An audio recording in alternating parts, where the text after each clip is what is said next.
speaking of nostalgia, guys, I'm sure you've heard the news. Tony Hawk's Pro Skater 1 and 2 are getting remastered. I am fucking excited. Gabe, how you feel about that? I love those games. Like, I thought they were very cool. The soundtracks were incredible, and devs did confirm that most of the songs are coming back. So hell yeah. But I don't know. What do you remember? What was your experience playing like Tony Hawk? Tony Hawk Pro Skater 1 and 2 has a very special place Yeah, in my bro. heart. When I was younger, not like I'm old right now, in my prime. And When I was I younger. was I was gonna hit a Doctor Disrespect quote, but never mind. So I used to go to my babysitter's house, Sandra, when I was younger, and me and Albert, Mhm. her son, and everybody, all the other kids who were there, we would play Tony Hawk Pro Skater 1 and 2. And it's like when we figured out how to do the cheat codes, it just changed everything. That's Yo. all we did, which is why I have such an affinity for cheating because cheat codes and gaming goes hand in hand. And we would just do the most Mhm. ridiculous things, trying to get the most craziest like grind sequence you can get and go rap, and the music, the soundtrack.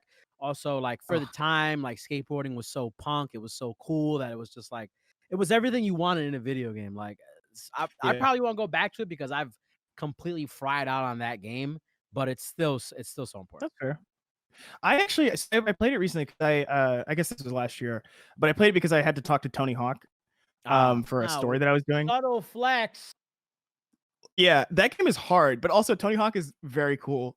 Yeah. I had a great time talking to him, but, Mm. he told me a bunch of stuff, and you can read if you wanna read the piece, I can drop it in chat. Hold on, let me drop it in chat. Let me Do you just do you uh, think a Laird Hamilton pro surfing game would be as big as Tony Hawk Pro Skater? no, absolutely not.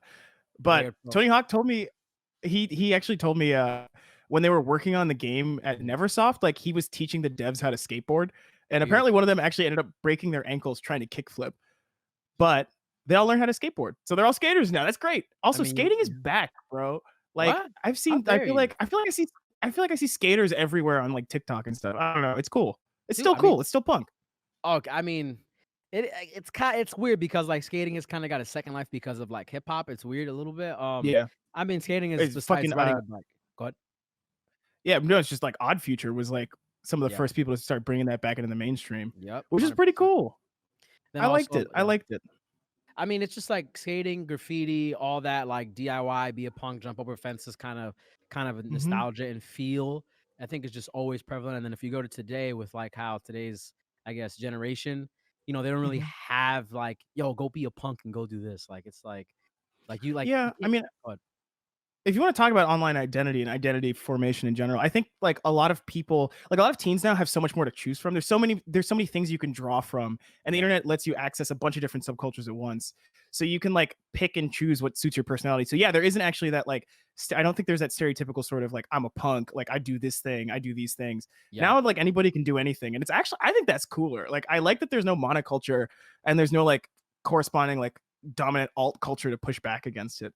Although I do miss goths I mean, and scene kids. it kind of in a lot of ways. I know this is not a conversation we probably should, but it kind of like dilutes the cultures of those Mhm. independent things, right? Because yes, it's great, it's amazing. I mean, you should always have people like, I grew up, I knew the best kids play basketball, and the kids who game, the kids who do comics, draw everything. Like Yeah. it's always good to have that. But it kind of like it dilutes those like genres or those niches a little bit because it's like no one actually goes all in on them. And then you don't get the Yeah. people like a Tony Hawk, for example, who was just nothing Well, but skateboarding. I don't know if that's necessarily true because I think the people who are the best at that stuff do naturally rise to the top, and like Yeah. they do like they're fuck I can't remember his name, but there's this amazing skateboarder who got a profile in the New York Times Magazine, and he's just like watching his videos is incredible. He skates around New Mhm. York City too, and it's like he's this like 22-year-old dude who's just fucking great at skateboarding. And I thought we'd seen the end of like the Tony Hawks, but this guy seems like he could be the same kind of person.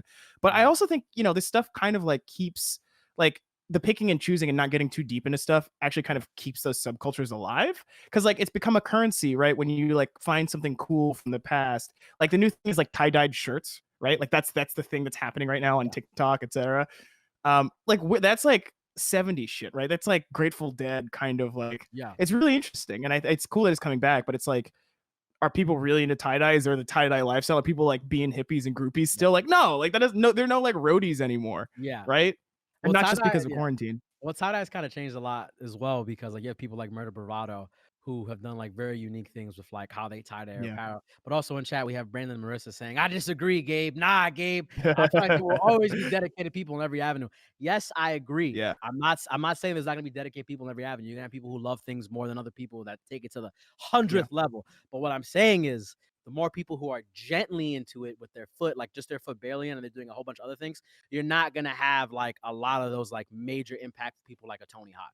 Because it's just Yeah, like, maybe. attention and skill separated all over the place. It's like, Oh, I see what you're saying. You're saying there's not the audience for this kind of stuff because there aren't those niches anymore per se. yeah, yeah, Like yeah. a Tony Hawk wouldn't get as much traction. I see what you're saying. See, I don't think that's true because this is a theory that I've been working on, but all influence online is the same. It doesn't matter how you got your fans. If you have them, they are there and they're with you.